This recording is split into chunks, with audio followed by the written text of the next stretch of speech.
एक और धमाकेदार घोषणा। समझना चाहिए कि भारतीय सेना किन मुद्दों पे बनी है, किन सिद्धांतों पे बनी है। क्या वो सिद्धांत पैसे के हैं या नाम नमक निशान के हैं? कि एक सोल्जर का धर्म वेतन होता है या वतन होता समझ में आना चाहते हैं वो वतन के लिए आए, वेतन के लिए। आप वेतन के लिए आते हो तो सेना में मत आइए, नहीं सेना आपको आइसोलेटेड करके बाहर फेंक देगी। तो मेरा सिर्फ यही कहना है कि आप आते हैं तो सिर्फ पैसे के लिए मत आइए, आप हमेशा इन मुद्दों को भी साथ में लाइए। और पत्रकार पूछता है कि सैनिकों को इतनी सुख सुविधा है, कहां सुख है और कहां सुविधा है। आगे गया था तो क्यों गया था? क्या वो पैसे के लिए लड़ने गया था? वो अपने साथियों के लिए लड़ने गया था, अपनी बटालियन के लिए लड़ने गया था, अपनी मिट्टी के लिए लड़ने गया था। यदि आप फौजी हैं, यदि आप सर्विंग सोल्जर हैं, एक्स सर्विसमैन हैं, तो आपको अपना दायरा बड़ा करना पड़ेगा। जय हिंद दोस्तों, सेना प्रमुख का एक और धमाकेदार घोषणा। सैनिकों को सीधा और स्पष्ट संदेश है। उन्होंने बात की अग्निवीर के बारे में, बात की वतन और वेतन के बारे में, बात की आपके सामने चुनौती कितनी है, और आप बात करूंगा सुख सुविधा की। हाँ जी दोस्तों, कल प्रेस कॉन्फ्रेंस थी, बड़ी प्रेस कॉन्फ्रेंस थी, लगभग 2 घंटे चली होगी। वहां पर सेना के बड़े बड़े कमांडर थे और बड़े बड़े आप समझ सकते हो पत्रकार महोदय थे। तमाम सवाल पूछे और सेना प्रमुख ने बेबाकी से जबरदस्त दिल से जवाब। कमिंग ऑन टू राजीव, आपने पूछा है वतन और वेतन क्यों। सबसे बड़ी चीज यह है कि हमें यह समझना चाहिए कि भारतीय सेना किन मुद्दों पे बनी है, किन सिद्धांतों पे बनी है। क्या वो सिद्धांत पैसे के हैं या नाम नमक निशान के हैं? तो मेरा यह कहना है कि आप नाम नमक निशान के लिए आइए, अपनी पहचान के लिए आइए, एडवेंचर एक्टिविटी के लिए आइए। मैं हमेशा यह बोलता हूं कि कारगिल में अगर एक जवान लड़ाई में आगे गया था तो क्यों गया था? क्या वो पैसे के लिए लड़ने गया था? वो अपने साथियों के लिए लड़ने गया था, अपनी बटालियन के लिए लड़ने गया था, अपनी मिट्टी के लिए लड़ने गया था। तो मेरा सिर्फ यही कहना है कि आप आते हैं तो सिर्फ पैसे के लिए मत आइए, आप हमेशा इन मुद्दों को भी साथ में लाइए और ये आपके अहम मुद्दे होने चाहिए।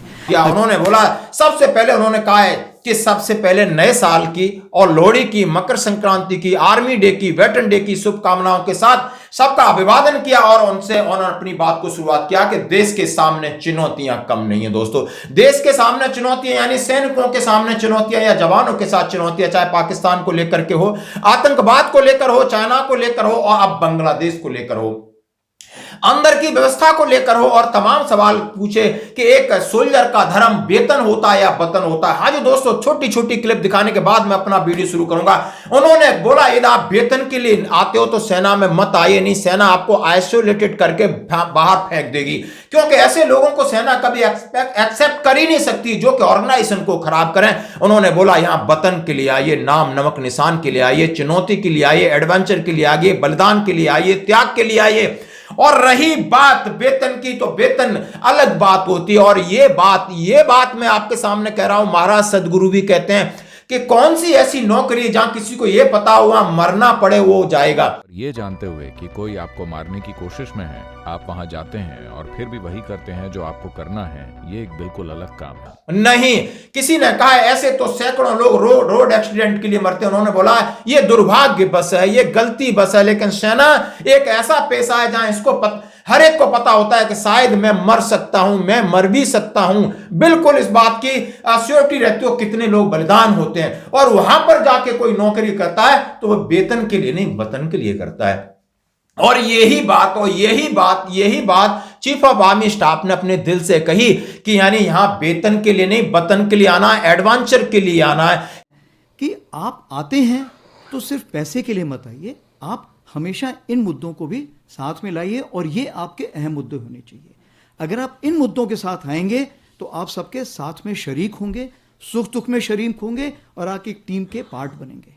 अगर आप वेतन के लिए आएंगे तो आप अपने आप टीम के पार्ट नहीं बनेंगे और हमें आपको अपने सिस्टम से अलग करना पड़ेगा। कुछ कर गुजरने के लिए जाना है, कुछ अपना जज्बा लेके आना है, वेतन के लिए आना है तो बाहर बहुत सारे ऑर्गेनाइजेशन है, वहां पर जाइए। महाराज प्रेमानंद महाराज भी कहते हैं कि सैनिकों का धर्म देशभक्ति, राष्ट्र हित सबसे बड़ा है, राष्ट्र धर्म सबसे बड़ा है, और इसके आगे उन्हें क्या खाने को मिलता है, क्या पहनने को मिलता है, उस पर ध्यान देना ही नहीं है। इससे बड़ी कोई चीज ही नहीं। और इसी बात इसी बात को रेखांकित किया है हमारे चीफ ऑफ आर्मी स्टाफ ने, अपने शब्दों में किया है। लेकिन एक बात का हमें दुख है, पत्रकार पूछता है कि सैनिकों को इतनी सुख सुविधा है, कहां सुख है और कहां सुविधा है। मैं बताना चाहता हूं कहां सुख है, किस प्रकार का सुख है। सुख तो वो अपनी चीजों में ढूंढ लेते हैं, सुख तो वो एक साल परिवार से दूर रहने के बाद भी सुखी रहते हैं, और आप पूरे दिन परिवार के साथ रहकर भी दुखी होते हो।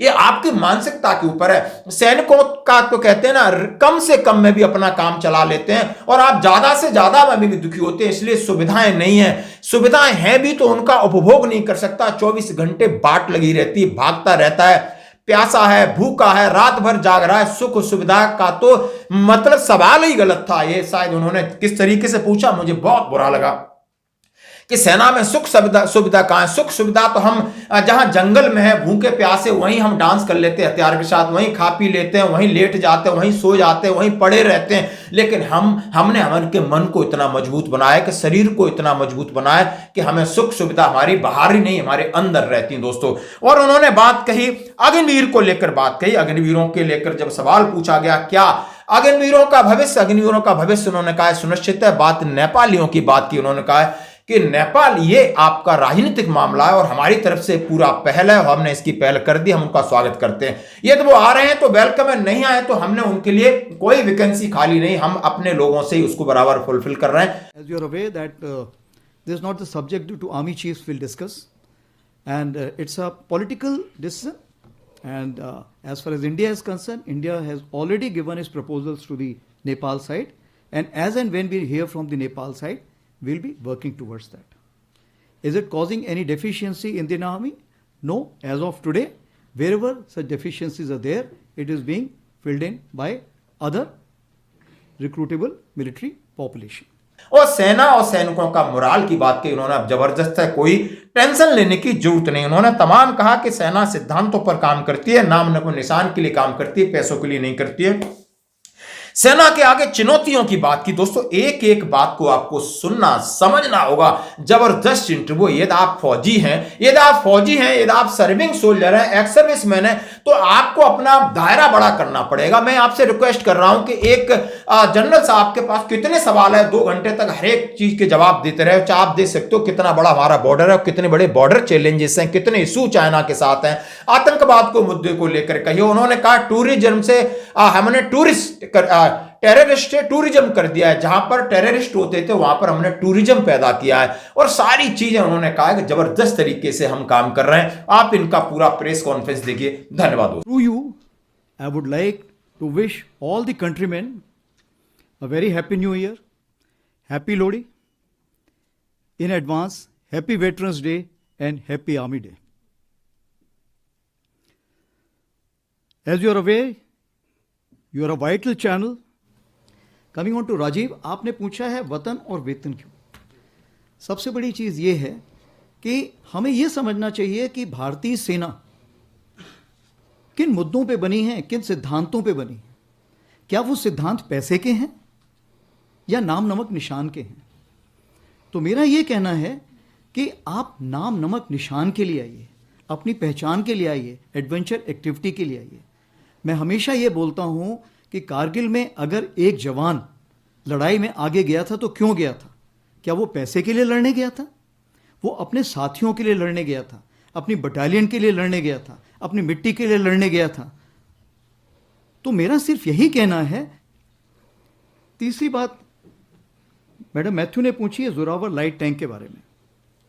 तो as far as Zorawar light tank is concern, you are aware that we are looking at approximately 354 tanks to begin with, and in Jan 2023 we had given the AON for that. An expression of interest was given in April 23, and it was amounted to approximately more than 70,000 crores, 17,000 crores. So as of now we are looking at 295 as part of Make 1 and 59 as part of the DRDO initiative. As you are aware that few veterans have joined hands together, and we have seen glimpses of this light tank, so-called Zoravar, making rounds. There's already been to the high altitude, carried out some trials, and I spoke to the DG of DRDO who is dealing with this subject. As of today, when we speak, it is making its journey back to Chennai. And after the kind of improvement which have been suggested during these trials, we will see the new version, and thereafter we'll carry out more trials on the subject. And once this finishes, I am sure for the balance also, the orders will follow. Thank you. Sir. Oh, sorry. As for the T-72 is concerned, yes, slippages were there. But you have to see, when the corporatization was taking place, PSUs were not sure how to handle this situation. So what we have done, like I told you, that PSU is also our responsibility. Corporatization doesn't mean that we have given up our responsibilities. So we have sat down with them, worked out with them. And if I can say that today AVNL has enhanced its overall capacity from 120 to 150, and they've assured me that this capacity will be increased to 200 tanks per year.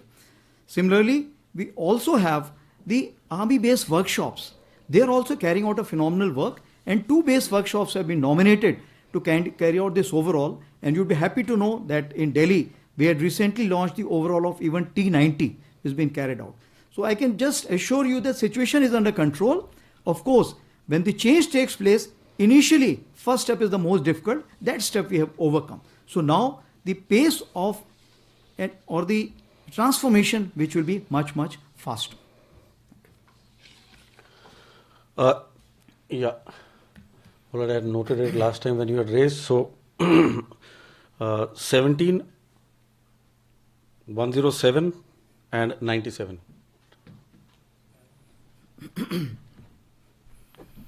So here, sir. Yeah. So Shudhiranjan from Bloomberg. So just wanted your thoughts and views, given that the Indian Ocean region is becoming very, very militarized and contested, what kind, if any, capabilities are you looking at for the future, in tandem perhaps with the Navy, so that, we are ready in case of any eventuality? And also, are you looking, at a later date of basing troops outside? If so, which side, sir? Basing troops outside? Yeah, I mean, is there a consideration at all, sir? Okay. Yeah, 107. Yeah, please, here, Srinjoy.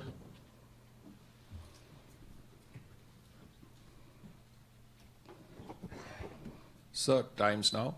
Srinjoy Chaudhary. Yeah. Sir, as far as the LAC is concerned, the Army has spoken about leveraging of momentum of what has happened in recent times. Now, is there a case, considering so much positive action has happened vis-a-vis the Corps Commander level talks at 14 Corps, of having similar talks on the eastern side with 33, 3 and 4? Also, sir, are we getting enough engines for our tanks from Russia? Yes, Sandeep. Sir Sandeep news 18 India से। Sir कुछ reports आई थी कि डोकलाम प्लेटो के पास China ने काफ़ी development किया है, कई सारे जो है विलेजेस वहाँ पे और रिसेंटली तैयार किए हैं। अभी क्या स्टेटस है चिकन नेक के लिए? वो ये सारी चीज़ें कर रहे हैं, ऑब्वियसली बात है। तो अभी क्या स्टेटस है और आर्मी इसको कितना कंसर्न मानती है? Thank you. So we're done. Okay. Yes. So as far as IOR region is concerned, before that, let me tell you that Indian Navy is working along with us in the Pagong Tso Lake in a big way, including unmanned boats are concerned.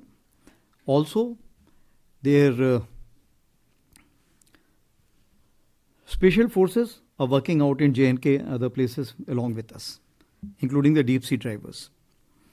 Coming on to the Indian Navy cooperation as far as the IOR region is concerned, 2 places we play a very important role. First is the Andaman Nicobar, and second is the Amphibious Task Force. As far as the Andaman Nicobar is concerned, you are aware that we are going to kind of place them on a permanent basis and enhance the role of territorial army in that area. The equipping profile is also being worked out accordingly. Therefore, in conjunction with Navy, we are looking at their employment in a big way.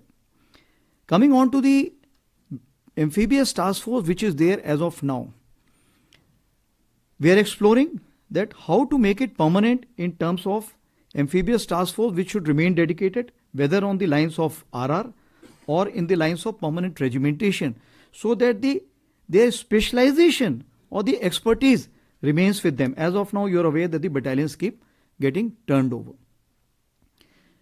Besides this, we are also looking at, may not be in the, actually it comes into the confidential domain.